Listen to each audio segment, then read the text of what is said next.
धरण उशाशी व कोरड घशाची अशी देवगरच्या वासियांची दयनीय अवस्था। पाणी वाढ ग माय पाणी वाढ ग असं म्हणत प्रशासनाला व निवडून आलेल्या लोकप्रतिनिधी यांना जाब विचारण्यासाठी हजारोच्या संख्येने नगर परिषदवर अंडा मोर्चा। जय भारत जय संविधान। मी प्रवीण कुमार काकडे व आपण बघत आहात लोकप्रश्न न्यूज महाराष्ट्र।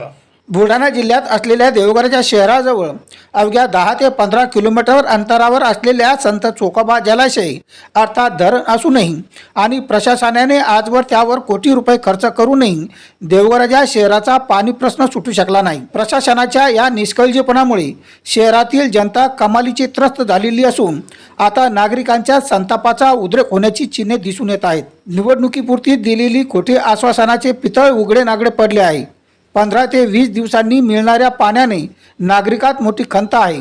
शहरात सुरू असलेल्या तीव्र पाणी टंचाईमुळे नागरिक कमालीचे बेजार झालेले आहेत। शहराला तब्बल 15 ते 20 दिवसाआड पाणी पुरवठा होत असल्याने जनतेत तीव्र आक्रोश निर्माण झालेला आहे। पाणी हे मूलभूत हक्क असूनही त्यासाठी नागरिकांना वनवन भटकावे लागत असल्याने आता जनता प्रशासनाच्या आणि निवडणुकीत खोटे आश्वासने देणाऱ्या लोकप्रतिनिधीच्या विरोधात आक्रमक झालेली आहेत। या तीव्र पाणी टंचाईच्या पार्श्वभूमीवर देवगरच्या शहरात एका अनोख्या आंदोलनाची सुरुवात झालेली असून सर्व शहरवासियांनी एकत्र येत नगरपालिकेवर हजारोच्या संख्येने अंडा मोर्चा काढला आहे। सदर मोर्चाची सुरुवात ही विश्वरत्न डॉक्टर बाबासाहेब आंबेडकर यांच्या पुतळ्याला हार अर्पण करून करण्यात आली। नगर परिषदच्या गेट जवळ हा जनसमुदाय मोर्चा आला, परंतु नगर परिषदचे मुख्य गेट बंद करण्यात आल्याने व तेथे पोलीस बंदोबस्त असल्याने नागरिकांच्या भावनांचा उद्रेक होऊन पोलिसांना न जुमानता गेटवरून उड्या मारून काही नागरिकांनी आत प्रवेश केला। संतप्त झालेल्या महिला व नागरिकांनी नगराध्यक्ष यांच्या दालनात प्रवेश केला व पाणी टंचाईबाबत आपल्या भावना त्यांनी तेथे व्यक्त केल्या।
या मुद्द्यावर मुख्याधिकारी व नगराध्यक्ष यांनी जनतेला 8 दिवसात पाण्याची उपलब्धता करून देऊ असे आश्वासन दिल्यानंतर जनतेतून आलेली प्रतिक्रिया। त्याच्यामुळे मी तर कोणत्या नेत्याचं नाव घेणार नाही, कारण की हा आपला सर्व जनतेचा नागरिकांचा हा मोर्चा आहे। आम्हाला तुम्हाला एकच विनंती अशी करायची आहे, तुम्ही आम्हाला 8 दिवस म्हणताय, आम्ही तुम्हाला 8 दिवस देतो, पण 8 दिवसानंतर जर का ही वितरण व्यवस्था सुरळीत झाली नाही तर मात्र हे आंदोलन अतिशय तीव्रपणे आम्ही पुढच्या याच्या टप्प्यात करणार आहोत.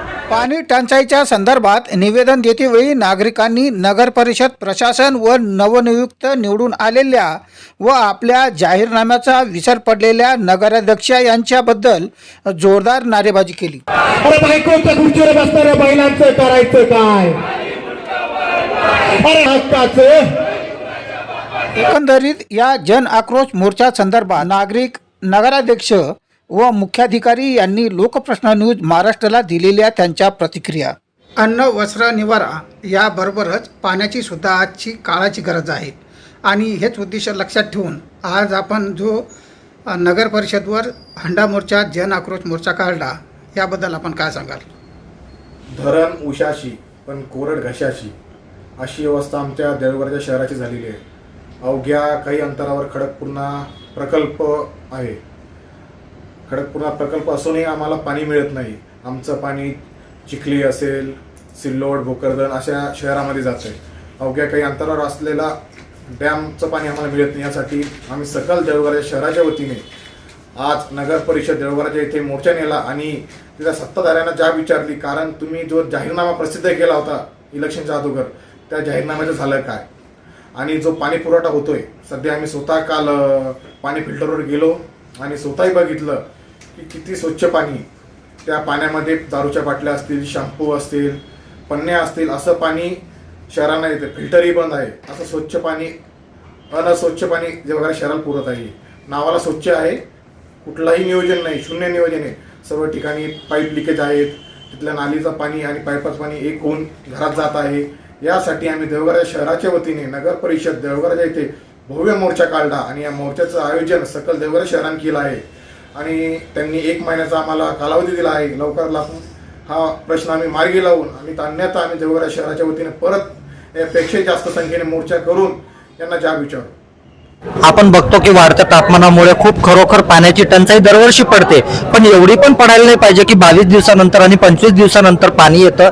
25 दिवसापर्यंत तेच साठवलेलं पाणी प्यावं लागतं, तेच वापरावं लागतं आणि इथे टँकरची सुविधाही नसल्यामुळे आणि बोरिंगचीही सुविधा नसल्यामुळे प्रत्येक वेळेस गोरगरिबांना किती त्याचा त्रास होतो, जनतेला सुद्धा त्रास होतो. साधारण आम्हाला सुद्धा बघा, आम्ही आमच्या पोटजीविकेसाठी सकाळी मागण्यासाठी निघून जातो आणि जेव्हा निघून जातो त्यावेळेस बघता की पाणी घरी येऊन गेलं तर आम्हाला सुद्धा पाणी भरायचं खूप त्रास होतो आणि पाणी साठवण्याचा खूप त्रास होतो. पाणी साठवून किती साठवणार आहे तुम्ही? 4 तास नळ सोडता, ते बी 22 दिवसानंतर. तर आम्ही पाणी तरी किती साठवायचं आणि किती साठवण जमा करायचं? मागील 20-20 दिवस हे पाणी नळाला येत नव्हते. ही बाब आमच्या लक्षात आल्यानंतर आम्ही देवगडाच्या नगर परिषदेवर पूर्ण देवगडाच्या वासियांच्या वतीने मोर्चा आणला. धरण उशाशी असूनही, मुबलक पाणी असूनही देवगडाच्या शहराला हे पाणी पुरत नाही. देवगड खडकपूर्णा धरणाचं पाणी सिंदखेड राजा असो, चिखली असो, भोकरदन असो अशा शहराला जातं, पण उशाशी असूनही देवगडाच्या शहराला पाणी पुरत नाही. देवगडाच्यामध्ये अनेक वर्षांपासून पाणी टंचाईची समस्या उद्भवत आहे, परंतु गेल्या काही वर्षात प्रशासक काळ असतानाही मोर्चाची गरज कधी पडली नाही. कारण की पाणी पुरवठा जरी नियमित होत असला तरी तो स्वच्छ होता आणि इतका कालावधी जो आहे 20-22 दिवसांचा तो आतापर्यंत कधीही पडला नाही. परंतु आता नगर परिषदेची सत्ता असतानाही आणि पाणी पुरवठा योजना अंतिम टप्प्यात असतानाही ही वेळ देवगडाच्या वासियांवर का आली आहे? महिलांना प्रचंड समस्येला सामोरं जावं लागत आहे. महिला आमच्याकडे वेळोवेळी तक्रारी घेऊन येतात. अशा वेळी सत्ताधाऱ्यांना आणि इतर मुख्याधिकाऱ्यांना आम्ही प्रश्न विचारण्यासाठी उपस्थित झालो. पाणी आमच्या हक्काचं, नाही कुणाच्या बापाचं असं म्हणत आज जो जन मोर्चा, आक्रोश मोर्चा आपल्या कार्यालयावर धडकला, असंख्य महिलांनी आपला आक्रोश इथं व्यक्त केला. याबद्दल आपण काय सांगाल?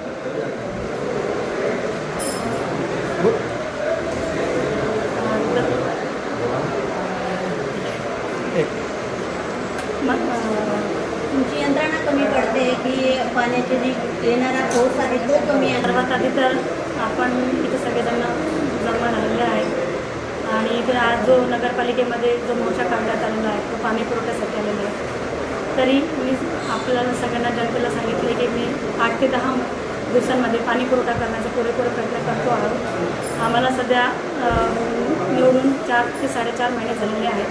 तरी आम्ही पाणी पुरवठ्याचे 2 महिने आम्ही पूर्णपणे जेवढा प्रयत्न करता येईल तेवढा करतो आहे.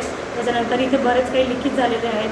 19 ते 20 ठिकाणी लिकेज झालेलं आहे, आम्ही तो लिकेज काढण्याचा प्रयत्न करतो आहे. आम्ही आमच्या काळामध्ये 4 महिन्यामध्ये आम्ही 2 टाक्या सुरू केलेल्या आहेत, जेणेकरून जनतेला पाणी जाईल, सगळ्यांना जनतेला पाणी मिळेल. आम्ही आमच्याकडून जेवढा प्रयत्न होईल तेवढा आम्ही पुरेपूर प्रयत्न करत आहोत. आपण निवडणुकीच्या काळामध्ये जे जनतेला आश्वासन दिलं होतं, पाण्याच्या संदर्भात 2-3 दिवसांनी पाणी सोडणार असं आश्वासन दिलं होतं. आपल्या जाहीरनाम्यात व आपल्या व्हिडिओरूपीत बोलक्या शब्दातसुद्धा ते प्रकट झालेलं होतं. त्यानंतर आपण इथं स्थायिक होऊन 5 ते 6 महिने झालेले आहेत. त्यामुळे ह्या जनतेचा रोष नाही का, असं नाही वाटत का तुम्हाला? सर, याच्या आधी तर 22 दिवसाच्या आधी नळ सोडत होते. जेव्हा प्रशासन काळ असताना हे पाणी पुरवठा खूप लेट सुरू होता, तरी आम्ही याच्यावर 16 दिवसापासून 13 दिवसावर आणलेलं आहे. आज आमच्या गावामध्ये 13 दिवसावरती नळ सोडतो सर. तर आम्ही 13 दिवसातून 10 ते 8 दिवसात सोडायचा पुरेपूर प्रयत्न करू. होता जसा जसा काळ जाईल तसं आपण चांगला प्रयत्न करण्याचा प्रयत्न करू ना सर. या जनतेला आपण आता काय आश्वासन दिलेलं आहे? आम्ही 8 ते 10 दिवसांच्या दरम्यान नळ सोडण्याचा पुरेपूर प्रयत्न करू आणि देवघर राजावासियांना पाण्यात देण्याचा प्रयत्न करू. ते फिल्टर प्लॅन आता जस्ट काही 1-2 दिवसाआधी थोडासा त्याला प्रॉब्लेम आला आहे, त्याच्यामुळे कदाचित गेलं असेल, पण असं काही नाही आहे. आम्ही जो चेक केलेलं आहे पाणी ते पिण्यायुक्त पाणी आहे सर. त्याची टेस्टिंग आम्ही दर आठवड्याला त्याला टेस्टिंग करायला बुलढाणा पाठवतो. टेस्टिंग करून ते पाणी येतं. आम्ही महिन्याला 4 ठिकाणचं टेस्टिंग करतो आणि पाणी जनतेला देतो सर. ते पाणी पिण्यायुक्त पाणी आहे सर. खडकपूर्णातून जे पाणी येतं ते तसं जनतेला सोडण्यात येतं, अशा प्रकारचे काही प्रसारमाध्यमावर क्लिपसुद्धा प्रकाशित झालेल्या आहेत आणि ती वस्तुस्थितीसुद्धा जनतेनं बघितलेलं आहे. यावर आपण काय सांगाल? नाही सर, आपण ते पाण्यामध्ये तुरटी ब्लिचिंग पावडर मिक्स करतो सर. त्या ब्लिचिंग पावडरमुळे त्याच्यावरती तरंग येतो, त्यामुळे थोडंसं पाणी दूषित दिसतं, पण ते दूषित पाणी नाही आहे सर. ते पिण्यायुक्त पाणी आहे. त्याच्यानंतर ते गाळाखाली ते जो पण काही आहे उरलेला भाग तो खाली बसतो आणि पिण्यासाठी पाणी. पाण्याच्या टाकीवरती फिल्टर चालू नाही आहे मॅडम 2 वर्षापासून, असं जनतेचंही म्हणणं आहे. त्याबद्दल तुम्ही काय बोलता? ते प्रशासन आपल्याला सांगतो, आपलं सीओ साहेब त्याबद्दल उत्तर देतील. पाणी वाढ ग माय पाणी वाढ ग ही भूमिका घेऊन आज असंख्य जनता आपल्या कार्यालयात नगर परिषदमध्ये धडकली. यावर आपण काय सांगाल? नमस्कार, मी मुख्य अधिकारी नगर परिषद देऊळगाव राजा. आज जो काही पाण्यासंबंधित मोर्चा निघाला होता, आपल्याला माहिती आहे मेचा महिना चालू आहे आणि सर्वत्र पाण्याची कमतरता असते. तसेच आपल्या नगर परिषद देऊळगाव राजा अंतर्गत शहरात पाणी पुरवठा योजनेचे काम चालू असल्यामुळे ठिकठिकाणी पाईपलाईन आपली फुटलेली आहे, बरेचसे लिकेज झालेले आहे. त्यामुळे मागील 1 महिन्यापासून पाणी पुरवठा विस्कळीत झालेला होता. परंतु मी सर्व नागरिकांना आवाहन करू इच्छितो की गेल्या 5 दिवसापासून आपण पूर्णतः लिकेजेस असतील, फिल्टरचा प्रश्न असेल, त्यानंतर डिस्चार्जचा प्रश्न असेल, या सर्ववरती आपण काम केलेले आहे आणि त्यानुसार आज आपण सर्व गावात सर्व टाक्यांनी पाणी सोडलेले पण आहे आणि येत्या 8 दिवसात पूर्ण आपली तांत्रिक जी अडचण आहे ती पूर्णतः ठीक होणार आहे. त्यामुळे यानंतर भविष्यात असा कोणताही प्रश्न पाणी पुरवठ्यासंबंधित उद्भवणार नाही, यासाठी नगरपालिका सज्ज राहील.